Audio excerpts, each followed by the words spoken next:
Kalau ada tantangan, ada rintangan, ada hambatan, ada persoalan datang kepada diri kita, saudara tahu itu cara Tuhan. Engkau melihat di dalam dirimu muncul potensi-potensi yang engkau tidak kira-kira, yang engkau tidak duga, ternyata dirimu mampu. Dan engkau akan keluar sebagai El Gibor. El Gibor, sebutkan. El Gibor. Kalau Tuhan kita perkasa, maka kita anaknya El Gibor huruf kecil. Kita adalah pemenang. Amin, saudara.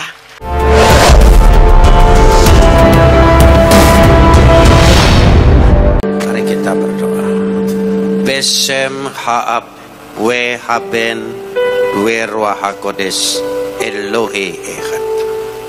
Bapa di sorga, kami memuji dan mengucap syukur kepadamu atas segala kasih, karunia, anugerah, limpah rahmat dan berkat-Mu, atas segala perkenanan hidup yang Tuhan berikan dalam kehidupan kami, sehingga Engkau menetapkan, memilih kami untuk menjadi orang percaya kepada Engkau. Ini semua semata-mata hanya karena belas kasihan-Mu, kasih karunia-Mu, anugerah-Mu yang Engkau sudah limpahkan di dalam kehidupan itu. Karena itu kami sangat percaya dalam kehidupan kami ingin menyerahkan diri kami semata-mata hanya ke dalam tangan-Mu. Karena di dalam Engkau kami pasti terpelihara dengan sempurna. Karena Engkau adalah pemelihara yang kekal. Di tengah-tengah persekutuan ibadah kami, di hari Minggu yang indah ini, kami ingin meneduhkan hati kami, menundukkan pikiran kami kepada otoritas kedaulatan firman-Mu. Karena firman-Mu itulah yang mengandung segenap kebenaran dan janji-Mu yang akan Kau berikan bagi kami, pribadi lepas pribadi. Kami akan menikmati, merasakan semua janji Tuhan itu menjadi milik kami. Terima kasih Bapa. Dalam nama Yesus kami berdoa. Amin. Silakan duduk. Salam. Pagi hari ini kita akan bersama-sama membaca firman Tuhan yang terambil dari kitab Mazmur pasal 89 ayat 20 sampai ayat 28 saja.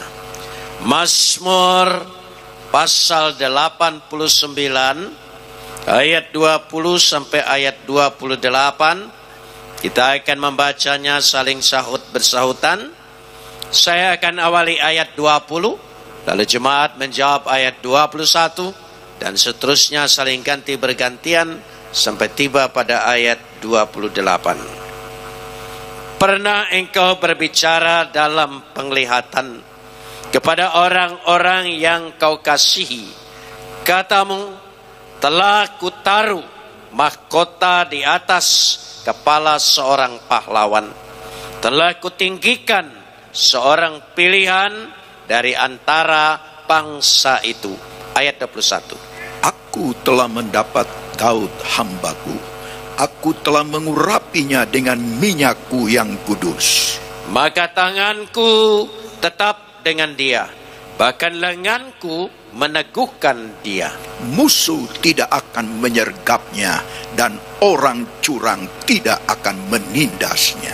Aku akan menghancurkan lawannya dari hadapannya, dan orang-orang yang membencinya akan kubunuh. Kesetiaanku dan kasihku menyertai dia, dan oleh karena namaku tanduknya akan meninggi.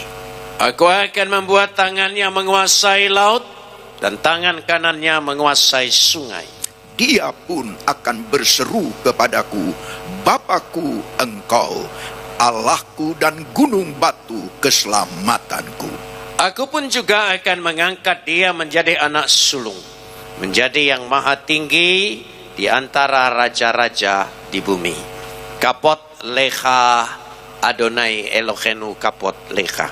Segala kemuliaan ya Adonai Tuhanku, kemuliaan bagimu. Saudara-saudara yang dikasihi Tuhan, Mazmur pasal 89 ini, pada ayat yang pertama di situ disebutkan Mazmur pengajaran dan yang menulisnya bernama Etan. Kalau disebut Mazmur pengajaran, sebetulnya bahasa aslinya maskil. Maskil itu artinya puisi didaktik yang memiliki pengertian dan pengetahuan. Lalu ditulis oleh Etan. Siapa Etan? Dalam kitab Raja-Raja Tawari, saudara akan menemukan siapa Etan. Etan adalah seorang musisi di bait suci dari kaum imamat. Tetapi dia sangat penuh hikmat. Dikatakan juga di situ dengan jelas sekali di dalam Raja-Raja pasal 4 ayat 31. Sehingga dia unggul. Dan karena memang bapaknya juga orang yang sangat berhikmat yang bernama Zera, maka keturunan itu disebut keturunan Ezrahi. Etan hidupnya sejaman dengan Salomo, hampir seumur dengan Salomo. Jadi dia tahu persis di zaman masa remajanya, dan dia melihat bagaimana Daud memiliki kemasyhuran dalam meluaskan kerajaannya. Di zaman Salomo pun dia melihat sangat berhikmat, dan dia mengakui Salomo lebih unggul kecerdasannya daripada dia.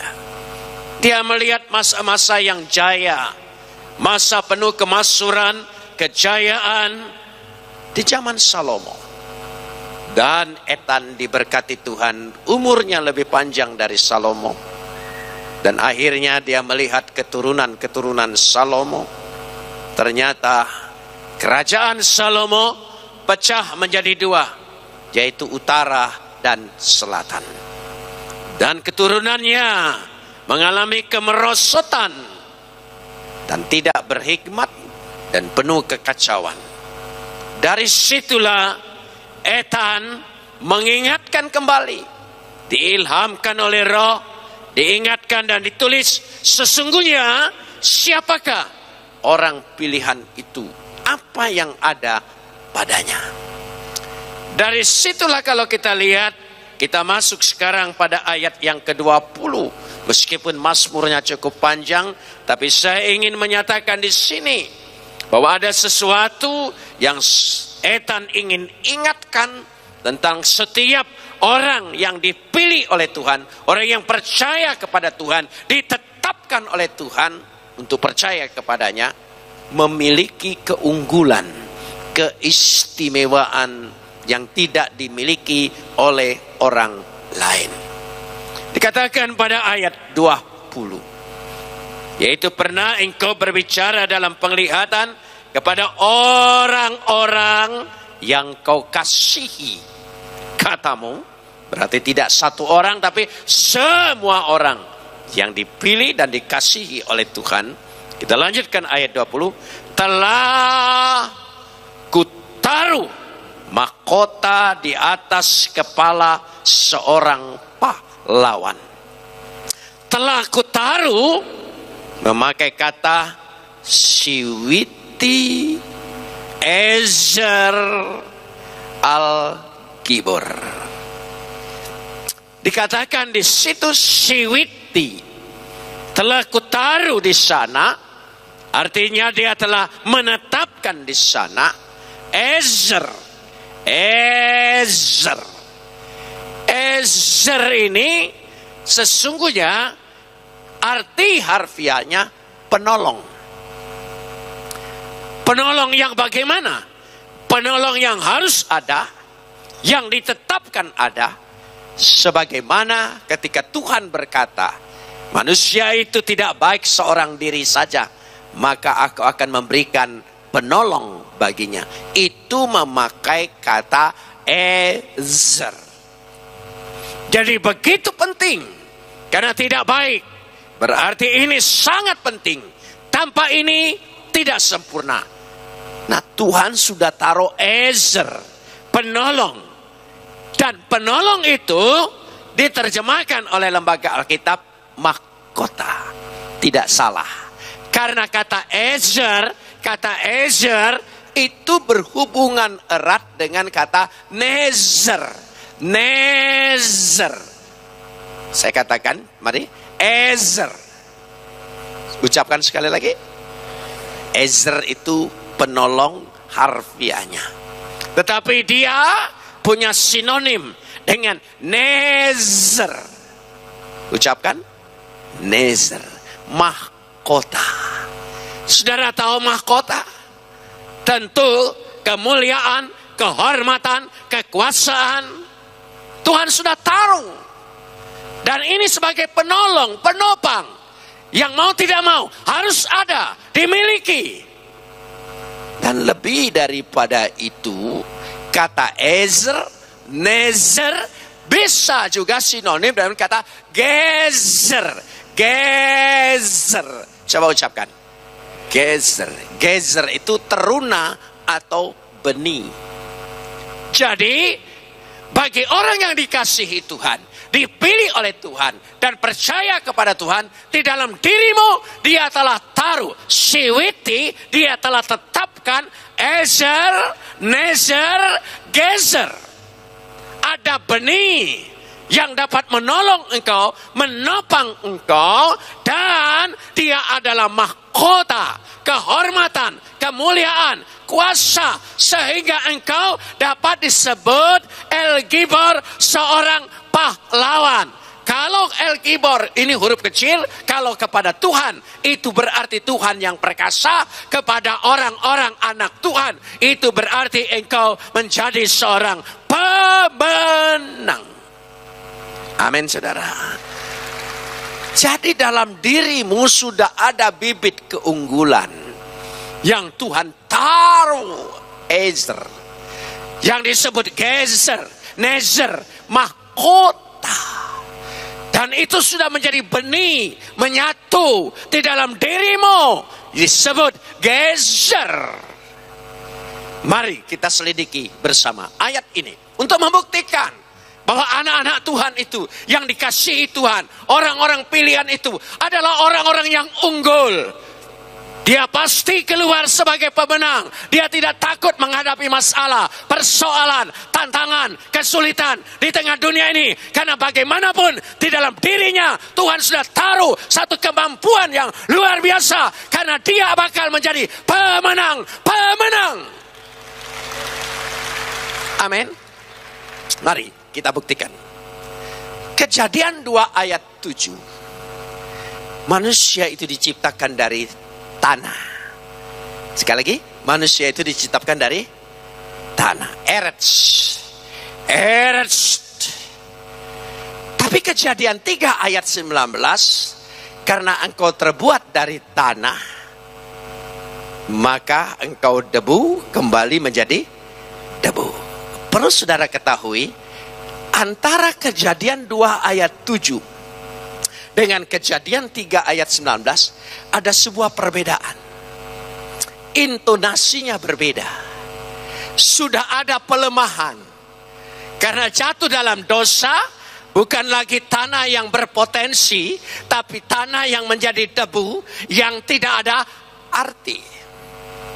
Tapi ketika semula Tuhan ciptakan manusia itu dari tanah Eretz, tanah yang dalam arti bumi, sepenuhnya sama seperti kejadian 1 ayat 1. Pada mulanya Tuhan menciptakan langit dan bumi. Kata bumi di situ sama dengan kata tanah yang ada dalam kejadian 2 ayat 7. Bisa dimengerti maksudnya? Saya agak perlahan supaya kita tahu konsep ini.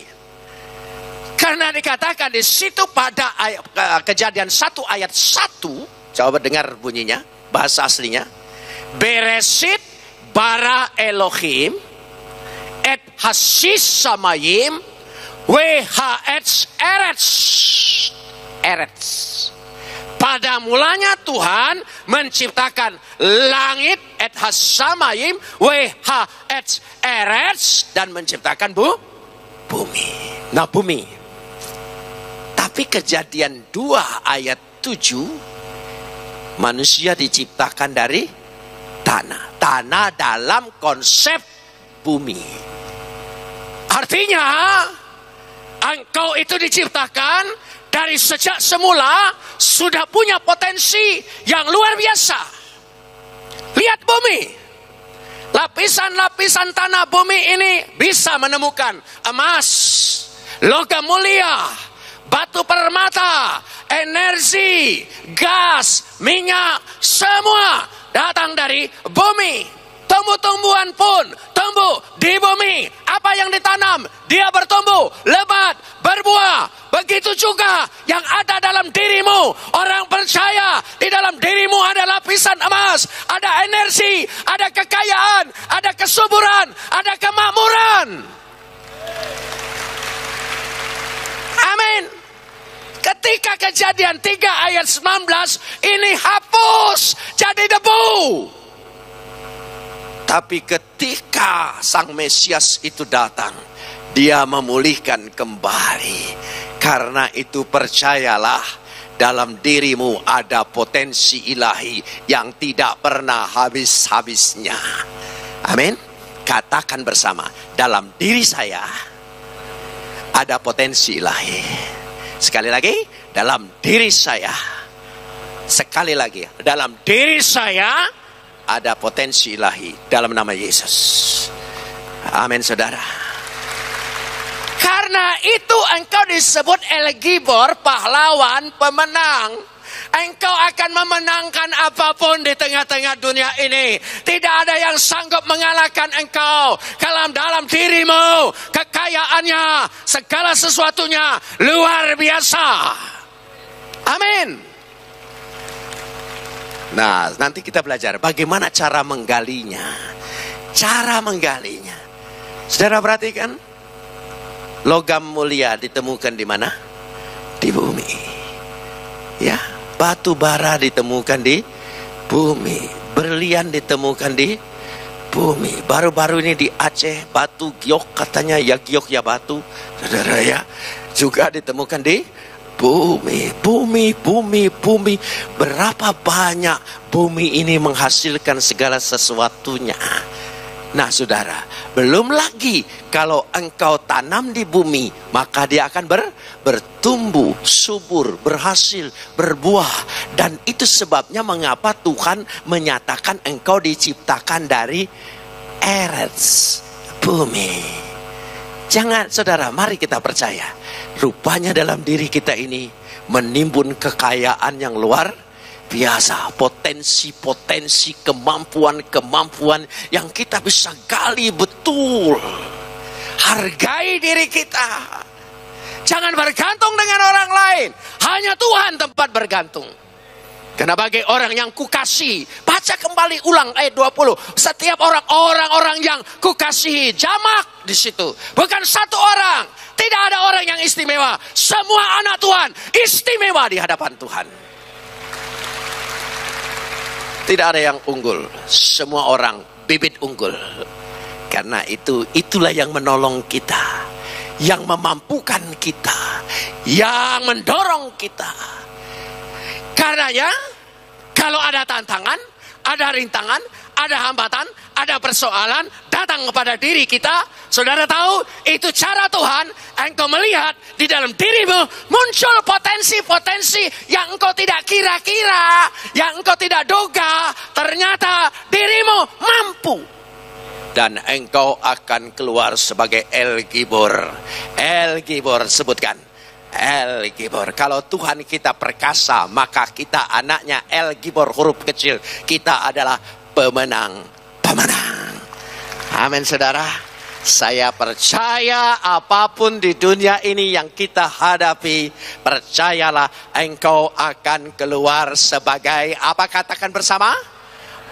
Angkat tanganmu, aku pemenang. Amin. Keluar, jangan takut saudara. Hadapi dunia ini. Jangan bergantung dengan dunia ini.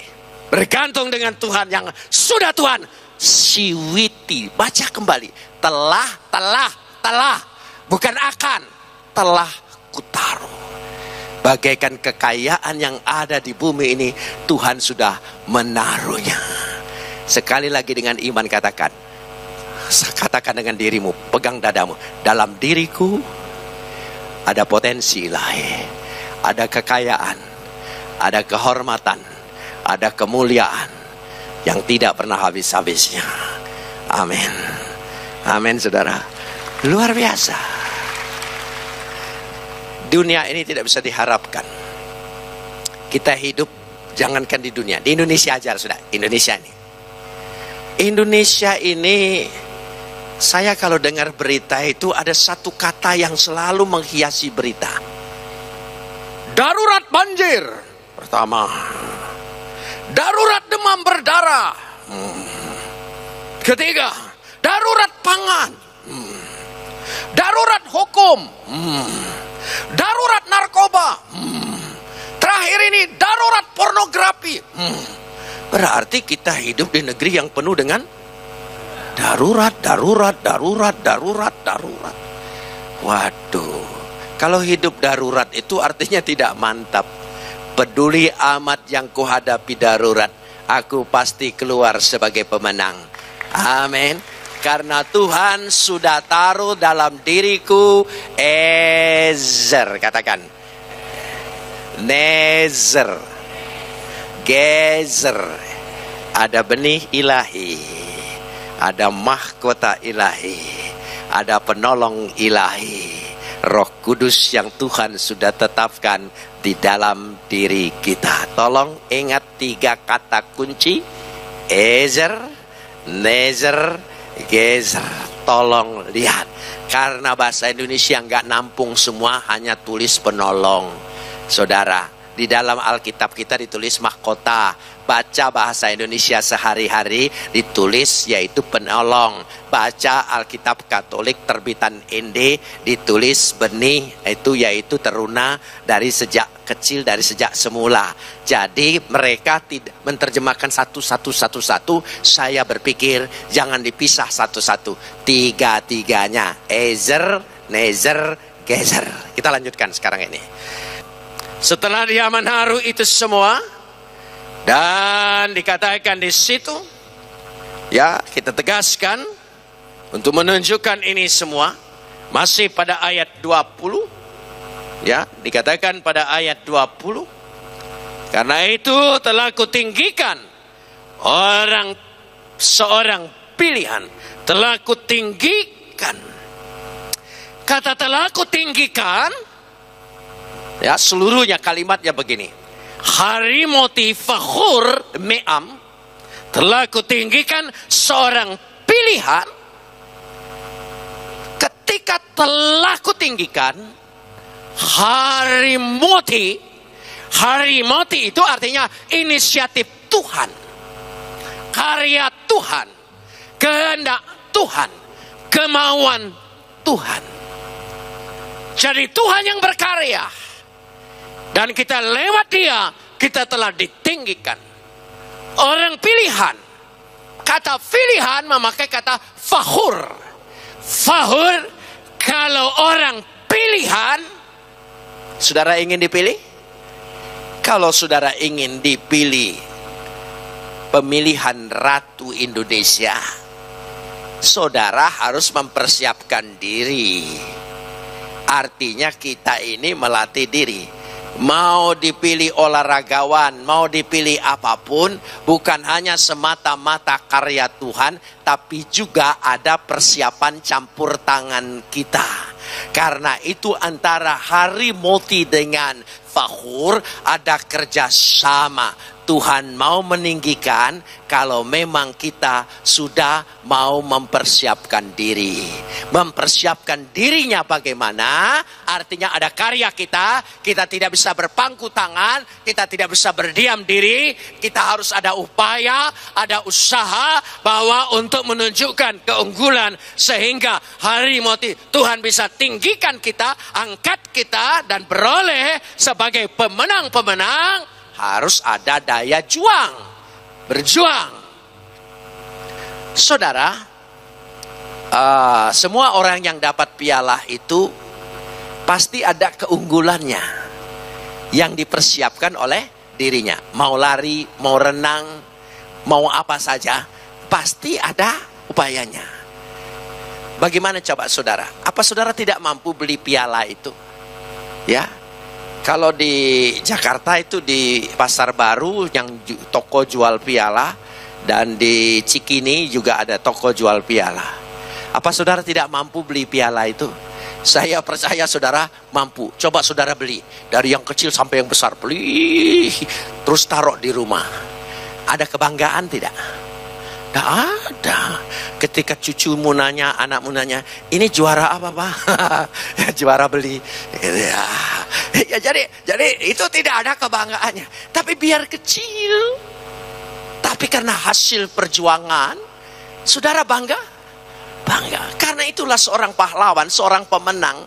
Dia harus berani menghadapi tantangan yang apa dalam hidup ini. Jangan menghindar dari masalah. Ada problem, ada persoalan, ada apa saja. Jangan takut, jangan mengeluh. Ya, saudara mau usaha, saudara mau bekerja, saudara mau berkarir. Ada tantangan, banyak sekali tantangan yang kita hadapi dalam hidup ini. Hadapi dengan berani. Dengan iman engkau katakan, sebesar apapun yang menghambat aku, yang menghalangi aku pasti El Gibor keluar sebagai pemenang. Aku tidak peduli dengan apa yang aku hadapi. Aku hanya beriman bahwa aku keluar sebagai pemenang. Mulai sekarang, jangan jadi orang pilihan yang cengeng. Bahur orang pilihan itu akan ditinggikan Tuhan, akan dibuat Tuhan menang, akan dibuat Tuhan unggul di tengah-tengah dunia ini. Amin saudara. Karena itu mulai sekarang apapun yang kita hadapi, sebesar apapun, karena cita-citamu besar, usahamu makin besar, makin tantangannya berat. Kalau ingin tantangan yang kecil, jangan pikir buat supermarket, buat warung aja depan rumah. Saudara, pasti kecil tantangannya saudara ya. Kalau saudara besar, pasti lebih besar. Tidak usah takut apapun. Jangan hiraukan, jangan khawatir, jangan cemas. Karena aku percaya si Witi Ezer El Gibor, Tuhan telah taruh penolong, kehormatan, potensi ilahi yang akan membuat aku El Gibor keluar sebagai pemenang. Kita lanjutkan sekarang. Setelah dia ditinggikan, baru ayat 21. Aku telah mendapat Daud. Oh, dia mendapat. Saya senang sekali. Aku telah mendapat Daud hambaku. Memperoleh. Mendapat. Menemukan. Memperoleh. Matsati. Artinya setelah mencari-cari, menggali-gali, dia baru apa? Menemukan. Kalau mendapat itu kayak jalan kebetulan ada uang gitu, 5.000 saudara lewat, 100.000 mikir, 1 juta ambil langsung saudara ya. Kalau iya gitu, kalau 5.000 alah, kalau 100.000 Tuhan ambil enggak, ambil antara rezeki dengan ini punya siapa. Tapi kalau 1 juta dalam nama Yesus, ini berkat Tuhan saudara, itu mendapat. Saya lebih suka menemukan, mencari, menggali, menyelidiki.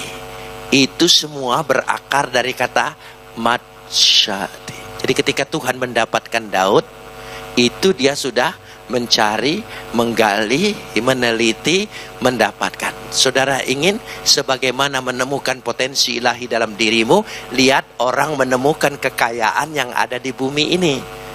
Kan dia mencari, menyelidiki, menemukan, ya, mempelajari semuanya. Kalau saudara pelajari terus segala sesuatu dalam dirimu, engkau bisa lihat potensi ilahi terlalu kaya yang ada dalam diri kita. Nah, terkadang kala kita tidak tahu potensi itu. Nah, untuk Tuhan kasih tahu, dia hadapkan kita dengan kesulitan, persoalan, baik ekonomi, usaha, pelajaran, apa saja. Ketika kita dihadapkan di situ, kita baru sadar, aku harus menjalani ini. Ternyata dalam diriku bukan hanya kemampuan membangun rumah, tapi juga membangun hal-hal yang lain bisa diperoleh. Karena itu sekali lagi, jangan takut kalau saudara ketemu masalah-masalah baru yang ada di dalam hidupmu, engkau sudah pasti menemukannya. Kalau bos tanya, bagaimana kau menjalankan tugas ini? Waduh Pak, bukan bidang saya. Saya tidak mampu di situ. Nah, itu orang goblok, saudara. Tapi kalau bos bilang, bagaimana tugas ini? Oh, saya akan pelajari, saya akan selidiki. Saya tahu di dalam diriku ini ada matsati. Aku pasti menemukan dan mencarinya dan memperolehnya. Itulah yang firman Tuhan. Ini Ethan menyadarkan keturunan Daud, menyadarkan keturunan Samuel, supaya engkau berjaya kembali, karena engkau sudah dinyatakan. Ayat 21 kita lanjutkan. Ya, ayat 21, aku telah mengurapinya dengan minyakku yang kudus. Beshemen otsi mesahti. Kata meshati berakar dari kata masyah, masyia, orang yang diurapi. Dan orang yang diurapi itu sudah mati buat saya dan saudara. Siapa namanya? Yesus. Makanlah tubuhnya, minumlah darahnya. Saya percaya hari ini engkau akan melihat potensi ilahi yang ada dalam dirimu. Dia akan menemukannya. Dia akan menuntun kita. Dan selanjutnya, ayat-ayat ini saya ingin dipersingkat saja dengan kata lain. Ayat 22, maka tanganku tetap dengan dia, dan lenganku apa? Tanganku, ya, tetap dengan dia.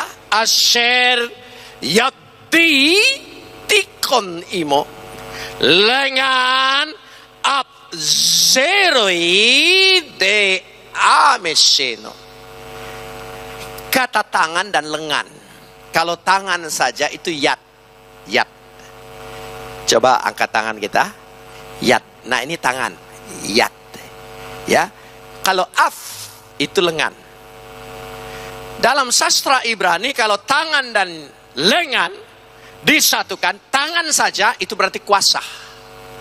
Itu kuasa. Saudara percaya ada kuasa di tanganmu? Dalam diri kita ada potensi ilahi. Di sini ada yat, kuasa Tuhan.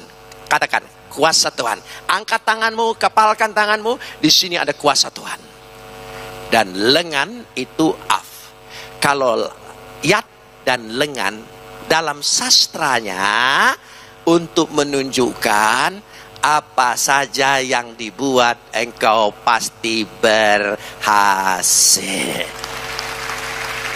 Itu sastranya. Karena tangan tidak selalu arti tangan begini. Kan ada juga orang itu tangan kanannya. Tangan kanan presiden. Apa presiden tidak punya tangan kanan dan tangan kanannya ada di dia? Itu hanya simbol peribahasa. Sama dengan ayat ini. Tangan kanannya dan lengannya itu untuk menunjukkan Tuhan selalu ada di sana. Artinya, ya, sama saja. Orang itu panjang tangan. Panjang tangan, apa tangannya 2 meter gitu, saudara. Artinya dia suka mencuri. Ada juga yang mengatakan orang itu ringan tangan. Ada 2 arti. ringan tangan gampang mukul orang, ringan tangan suka bantu orang. Jadi bahasa Indonesia simbol sama dengan ayat 22. Ini hanya bahasa peribahasa. Tangan dan lengan Tuhan menopang kita, artinya apa saja yang kau buat dibuat oleh Tuhan berhasil. Amin saudara. Itu maksudnya.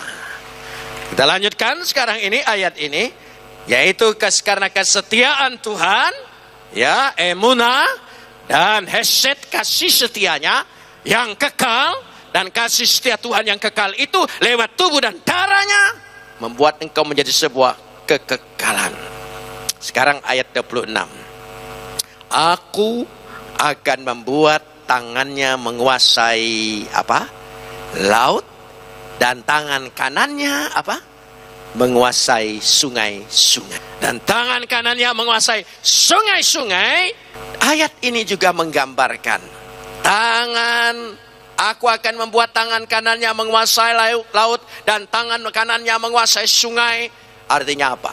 Kuasa Tuhan, kemampuan Tuhan yang ada dalam dirimu tidak berkurang. Ini peribahasa begini. Saudara tahu kalau dukun kalau kasih jimat selalu ada syarat. Jangan jimat ini kamu melewatin di bawah tiang jemuran, nanti khasiatnya habis.